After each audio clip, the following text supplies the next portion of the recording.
Hello friends, कैसे हैं आप लोग। आशा करता हूँ फ्रेंड्स आप लोग बहुत अच्छे होंगे फ्रेंड्स। तो हमने फ्रेंड्स इसके आपके एक तरीके से 2 चैप्टर्स पूरे कवर कर लिए थे, जिसके हमने each and every questions discuss कर लिया था। आज हम जो अपना मेन चैप्टर एक और है जो इसमें हम वो डिस्कस करेंगे, जिसका नाम है इलेक्टोरल पॉलिटिक्स। ठीक है। तो फ्रेंड्स बहुत ही इंटरेस्टिंग टॉपिक है। ठीक है ना। इसमें आपको बहुत सारी चीज़ें जो एक प्रैक्टिकल वे में जो हमारी जिस तरीके से कंट्री काम करती है, अगर आपका कॉन्स्टिट्यूशन में, अगर आपका पॉलिटी में, ठीक है ना, अगर आपका इंटरेस्ट बनता है तो आपको ये ज़रूर देखना चाहिए फ्रेंड्स। ठीक है ना। उससे क्या होगा, आपको एक आइडिया लग जाएगा। ठीक है ना। तो फ्रेंड्स हम क्वेश्चन से ही सबसे पहले शुरू करेंगे, बिकॉज अनसॉल्व क्वेश्चन ही आप लोगों का थोड़ा सा हर्डल बनता है। ठीक है ना। तो अगर हम उस पर अगर अपनी कमांड अच्छे से रख सकते हैं तो हमारे को चैप्टर की भी एक अंडरस्टैंडिंग लेने में बहुत हेल्प मिलती है। क्योंकि जो फ्रेंड्स जो लिखा हुआ है वो तो आप पढ़ ही लेंगे, बट कहीं ना कहीं मुझे मुझे लगता है कि आपको जो नहीं लिखा हुआ, या जिसको हम बोलते हैं बिटवीन द लाइन्स, वो हमारे को पढ़ना आना चाहिए। ठीक है। तो फ्रेंड्स पहला क्वेश्चन है, इसको थोड़ा सा एक सेकेंड। हाँ, कहता है कि Jagdeep and Navpreet read this story and draw the following conclusion. उन्होंने जो ऊपर दी गई स्टोरी है वो पढ़ी और उन्होंने बोला, can you say which of these are right or wrong. आप बता सकते हैं कि क्या चीज़ सही और क्या चीज़ गलत है। If the information given in the story is inadequate to call them right or wrong. या फिर आप लिख सकते हैं कि भाई इन्फॉर्मेशन कंप्लीट नहीं है। ठीक है। तो पहला चीज़ पढ़ते हैं फ्रेंड्स। कहता है elections can lead to changes in the policies of the government. कि मतलब जब इलेक्शंस होते हैं तो उसकी वजह से फ्रेंड्स क्या होता है, मान लीजिए कि जैसे पहले 2009 तक आईएनसी रूल करती थी। आईएनसी मतलब इंडियन नेशनल कांग्रेस। उसी के बाद हमारी कौन सी एक तरीके से पार्टी रूल करने लगी, बीजेपी। तो फ्रेंड्स जो ये पार्टी थी उसकी अपनी पॉलिसीज़ थी, ये पार्टी है इनकी अपनी पॉलिसीज़ है, इनकी सबकी अपनी आइडियोलॉजीज़ हैं। तो क्या मतलब, जब इलेक्शन होता है और इलेक्शन हुआ उसी से ही ये क्या हुई, पार्टी चेंज हुई। तो जब पार्टीज चेंज हो गई फ्रेंड्स, तो उनकी जो है पॉलिसीज़ भी चेंज हो जाती है। तो क्या ऐसा कहना ठीक है? तो फ्रेंड्स इसका आंसर हो जाएगा राइट। ठीक है ना। हमारे को कोई भी चीज़ फ्रेंड रटनी नहीं है, समझनी है कि ऐसा क्यों हो रहा है, किस किस वजह से हो रहा है। ठीक है ना। क्योंकि सिर्फ लिखा हुआ है आप रट लेंगे तो उसका कोई फ़ायदा नहीं होगा। ठीक है ना कहीं हद तक हमारे को जितना हो सके फ्रेंड्स हमारे को समझ के चलना होता है। फिर हमारे को जो कुछ थोड़ा सा अगर कुछ चीज़ें होती भी हैं, अगर वो हमारे को जैसे मान लीजिए आर्टिकल्स नंबर हैं, तो फ्रेंड्स वो थोड़ा सा बहुत हमारे को उसकी तरफ ध्यान देना पड़ता है और फिर वो हो भी जाता है फ्रेंड्स। ठीक है ना। The governor invited Devilal to become the chief minister because he was impressed with his speeches. तो फ्रेंड्स ऐसा कुछ भी नहीं होता कि भाई मैं अच्छा मान लीजिए कहीं भाषण दे आऊँ तो मुझे कोई बोलेगा कि भाई आप चीफ मिनिस्टर बन जाइए। फ्रेंड्स ऐसा नहीं होता है। ठीक है ना। चीफ मिनिस्टर के लिए जो अलग रिक्वायरमेंट्स है, अलग अनदर एलिजिबल क्राइटेरिया है, वो सब आपको फुलफिल करना होता है। नेक्स्ट है आपका, कहता है people are unhappy with every ruling party and vote against it in the next election. मतलब कह रहा है लोग जो हैं वो अनहैप्पी हैं, ठीक है ना, हर एक रूलिंग पार्टी से। अब वो कह रहे हैं वोट करो against in the next election कि भाई उस, तो फिर इसका मतलब क्या हुआ कि भाई, तो इसका क्या मतलब हुआ, इसका तो कोई मतलब ही नहीं पता समझ में आ रहा कि भाई आप चाहते क्या हो। तो एक तरीके से इसमें आप लिख सकते हैं कि इन्फॉर्मेशन कंप्लीट नहीं है हमारे पास, कि हम बताएं कि भाई आप क्या चीज़ जानना चाहते हैं। ठीक है ना। कि आप नेक्स्ट पार्टी को वोट करना चाहते हैं, नहीं करना चाहते। एक फ्रेंड्स आप पता होगा आपको, नोटा का हमारा बटन होता है इसमें, मतलब नन ऑफ द अबव, मतलब हम किसी को भी जो भी अबव मेंशन पार्टीज़ हैं उनको वोट नहीं देंगे। The party that wins the election forms the government. The party that wins the election forms the government. तो ऐसा होता है क्या? यस फ्रेंड्स, जो भी पार्टी जीतती है उसको अपनी गवर्नमेंट बनाने का अधिकार होता है। ये ट्रू एंड ट्रांसपेरेंट एक तरीके से आप प्रोसीजर कह सकते हैं। फिर अनदर पॉइंट है, this election led to a lot of economic development in Haryana. तो क्या इलेक्शन की वजह से डेवलपमेंट हो जाता है? तो फ्रेंड्स ऐसा कहना मतलब इसमें भी आप इन्फॉर्मेशन इनसफिशिएंट कह सकते हैं, क्योंकि फ्रेंड्स देखिए इकोनॉमिक डेवलपमेंट होना है तो उसका तो बहुत अनदर क्राइटेरिया है कि भाई गवर्नमेंट ने अपने बहुत सारी पॉलिसीज़ दी थी। ठीक है ना, गरीबी हटा दी, है ना, सबको राशन फ्री मिल रहा है, या सबको कम पैसों पे राशन मिल रहा है, कोई भी भूखा नहीं है। ठीक है ना। तो इस तरीके की चीज़ें होती हैं, तो ज़रूरी नहीं है कि सिर्फ ये इलेक्शन की वजह से ही हो, तो ऐसा कह सकते हैं आप। The Congress chief minister need not have resign after his party lost. तो क्या फ्रेंड्स, मान लीजिए एक जैसे मान लीजिए आईएनसी से पहले जो हमारे प्रधानमंत्री थे वो थे मनमोहन सिंह जी। हालांकि ये चीफ मिनिस्टर की बात कर रहा है, चलिए आप चीफ मिनिस्टर की भी बात ले लीजिए। जैसे आप यूपी की अगर बात करें तो पहले यहाँ पर कौन थे, वो आपके अखिलेश यादव जी क्या थे, चीफ मिनिस्टर थे। पर जैसे ही उनकी पार्टी 2017 में इलेक्शन लॉस कर गई तो फिर कौन चीफ मिनिस्टर बने, योगी आदित्यनाथ। ठीक है ना। तो ये कब तक पार्टी को रूल करेंगे? 2022 तक। अब जब अगर आप नोटिस कर रहे होंगे फ्रेंड्स, अभी 2021 चल रहा है, नेक्स्ट ईयर 2022 में अप्रॉक्सीमेटली मार्च में जो होगा वो इलेक्शन होगा, जिसमें डिसाइड होगा कि क्या योगी आदित्यनाथ कंटिन्यू करेंगे या कोई और पार्टी आकर अपने चीफ मिनिस्टर बना लेती है। तो कहता है कि नीड नॉट रिज़ाइन, तो ये गलत बात है, आपको रिज़ाइन करना पड़ेगा। ठीक है, चलिए। कहता है इसमें एक क्वेश्चन हमारा आई थिंक रह गया था कि do most leaders fulfil there election promises. तो फ्रेंड्स जनरली क्या होता है, जनरली ऐसा नहीं होता, उनके कुछ अपने अपने मैनिफेस्टोस होते हैं, ठीक है ना, कुछ अपनी अपनी कुछ जब जाकर सरकार में वो देखते हैं कि कुछ कॉन्स्टिट्यूशन की हर्डल्स है या कुछ किसी तरीके की परेशानी है, कुछ कोर्ट ने रोक लगा रखी है, उसकी वजह से कुछ हद तक भी ये अपने प्रोमिस पूरे नहीं कर पाते, और कुछ इन्हीं की इंटेंशन भी नहीं होती फ्रेंड्स पूरा करने के लिए। क्यों? क्योंकि अगर इन्होंने अपने इलेक्शंस को के प्रोमिस को पूरा कर दिया तो उनके पास कहेंगे कि फिर अब भाई काम ही करने के लिए क्या है। इसलिए भी कुछ ना हद तक ये भी सारी चीज़ें होती हैं जो दिमाग भर लेकर चलते हैं आपसे। ठीक है, चलिए। उसके बाद तो फ्रेंड्स हम लोगों ने ये सारा डिस्कस कर लिया था। ठीक है,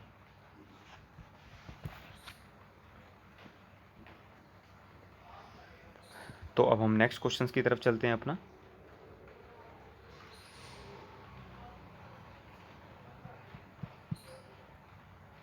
हाँ, कह रहा है कि सो इलेक्शंस आर लाइक एग्ज़ाम्स। तो कहते हैं कि भाई ये जो इलेक्शंस है भाई, जिस तरीके से आप लोगों के भी एग्ज़ाम्स होते हैं, तो क्या इलेक्शंस भी इसी तरीके से हैं कि भाई और वो एग्ज़ाम किसका हो रहा है? पॉलिटिशियंस का एग्ज़ाम हो रहा है कि भाई आप पास हो गए या फेल हो गए, क्योंकि उसका तो डिपेंडेंसी आपके इलेक्शंस पर करता है। And parties know if they have pass और fail, but who are the examiners. तो भाई पर एग्जामिनर कौन है इनका? भाई आप लोगों के एग्जामिनर्स तो टीचर्स हो गए, तो फ्रेंड्स पॉलिटिशियंस का एग्जामिनर कौन है? तो बेसिकली आपको जानकर बड़ा खुश होगा, एक तरीके से इनके एग्जामिनर्स फ्रेंड्स आप ही लोग हैं, क्योंकि आप लोग ही इनकी विन को और लॉस को डिसाइड करते हैं। ठीक है ना, तो सब कुछ आपके हैं, इसीलिए ये आपके पास आते हैं, आपको अच्छे अच्छे वादे करते हैं आप लोगों से, आपको इम्प्रेस करने के लिए। ठीक है ना, तो ये सब बातें इसके अंदर बताई गई हैं।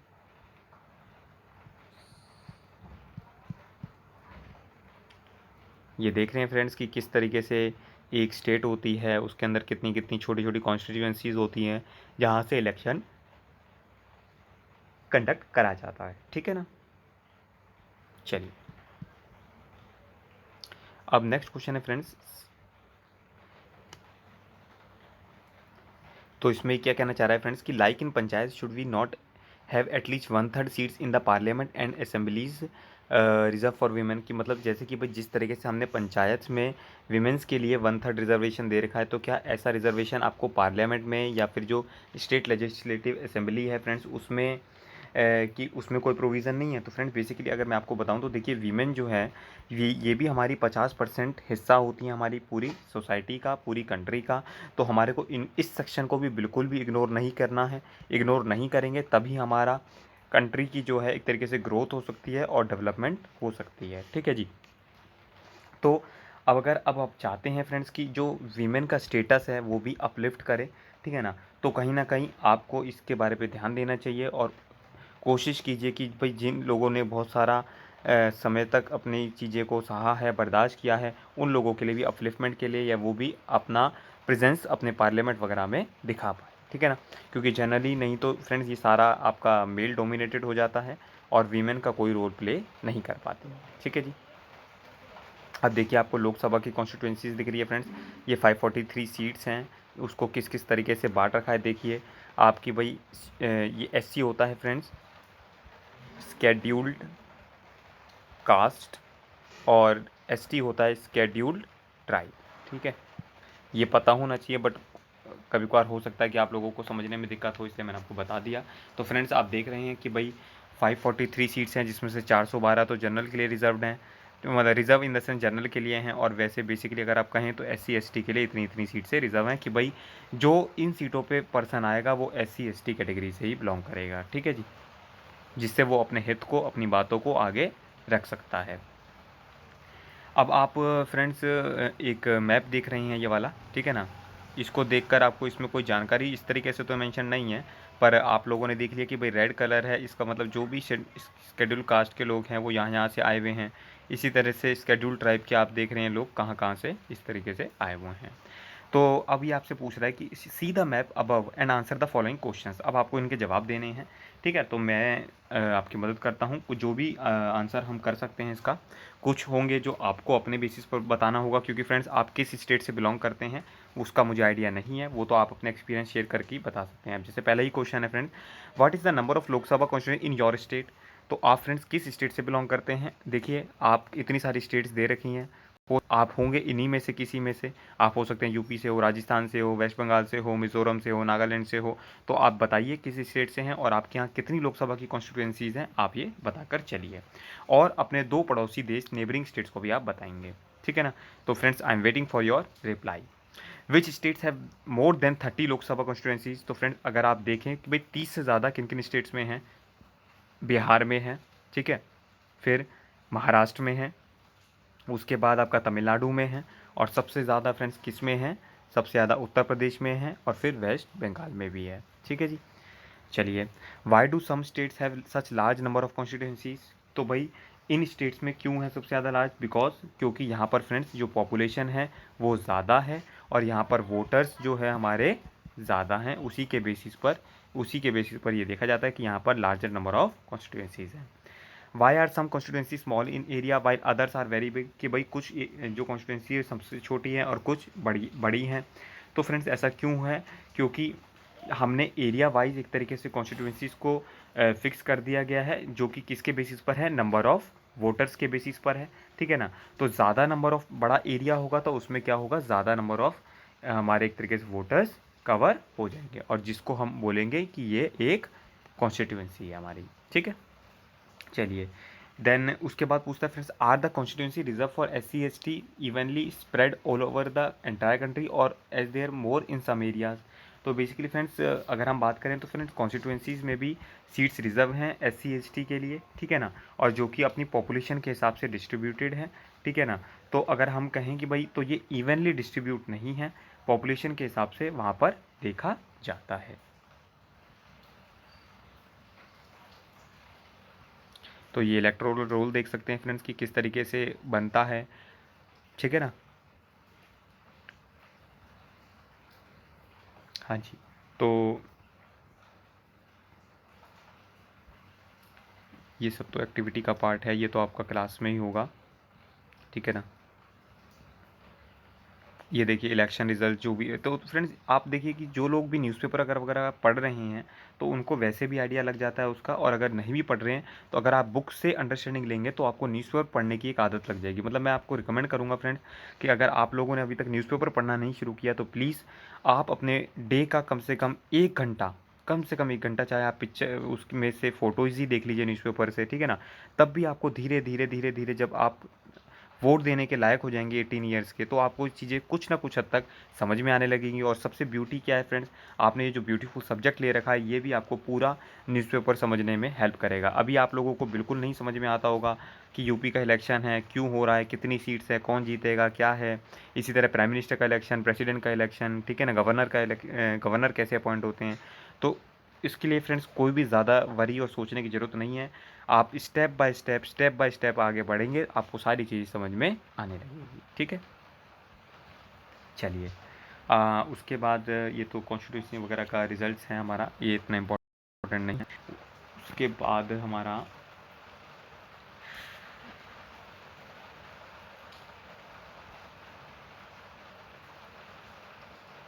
हाँ, ये हम आई थिंक इसको देख लेते हैं।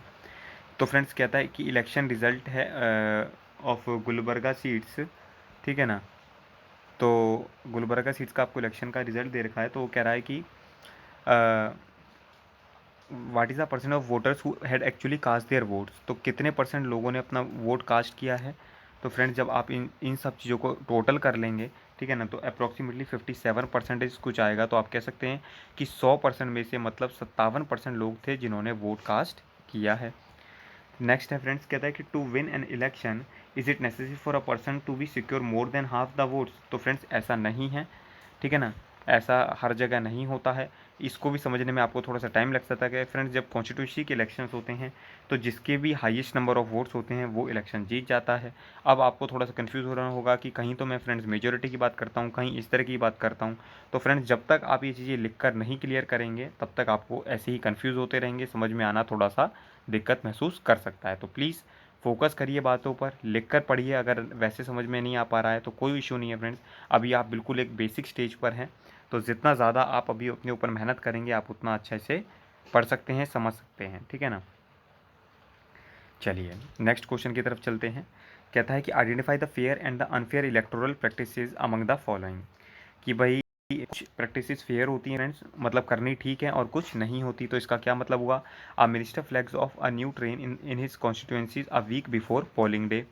क्या मतलब हुआ इसका? कि भाई एक मिनिस्टर ने फ्लैग ऑफ किया न्यू ट्रेन का, कि भाई वो दिखाने के लिए कि भैया मैं आपके लिए कितना कर रहा हूँ, मैं देखिए नई नई चीज़ें आपके लिए ला रहा हूँ, कर रहा हूँ। तो इसका मतलब क्या हुआ फ्रेंड्स? अगर आप इलेक्शन से पहले या बिफोर पोलिंग डे इस तरह से हरकतें कर रहे हैं तो ये अनफेयर प्रैक्टिस की बात आती है, क्योंकि कोड ऑफ कंडक्ट लागू हो जाता है, उसके अगेंस्ट ये सारी आपकी प्रैक्टिस है। उसी तरीके से अनदर पॉइंट है friends, a candidate promises that she will get a new train for her constituency if she elected. तो फ्रेंड्स ये भी एक तरीके से गलत बात है। नहीं, आई थिंक ये आप लोगों के लिए फेयर है, क्योंकि उन्होंने एक तरीके से आपसे वादा किया है कि भाई आफ्टर इलेक्शन।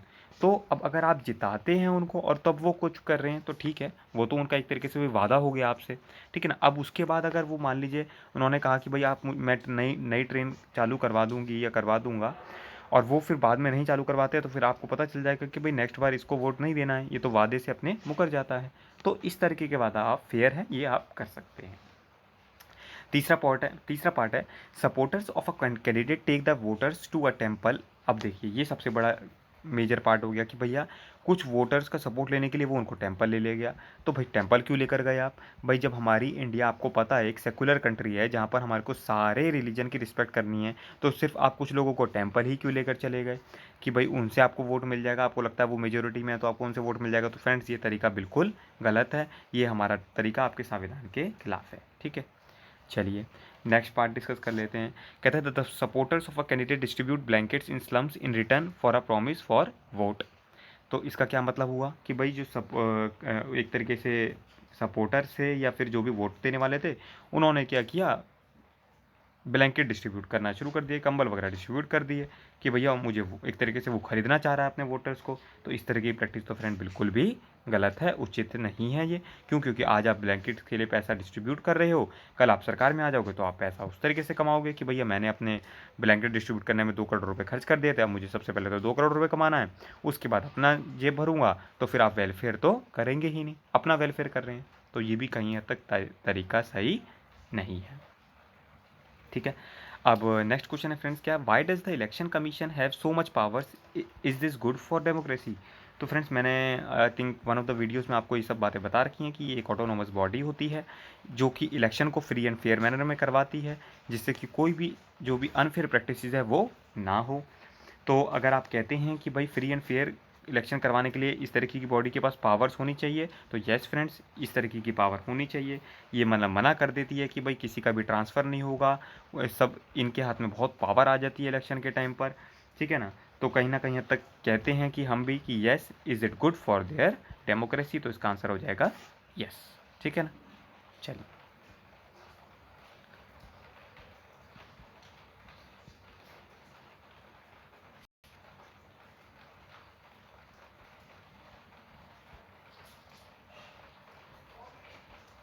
देखिए कुछ कार्टून्स वगैरह दे रखे हैं, उनको भी आप समझ सकते हैं। अब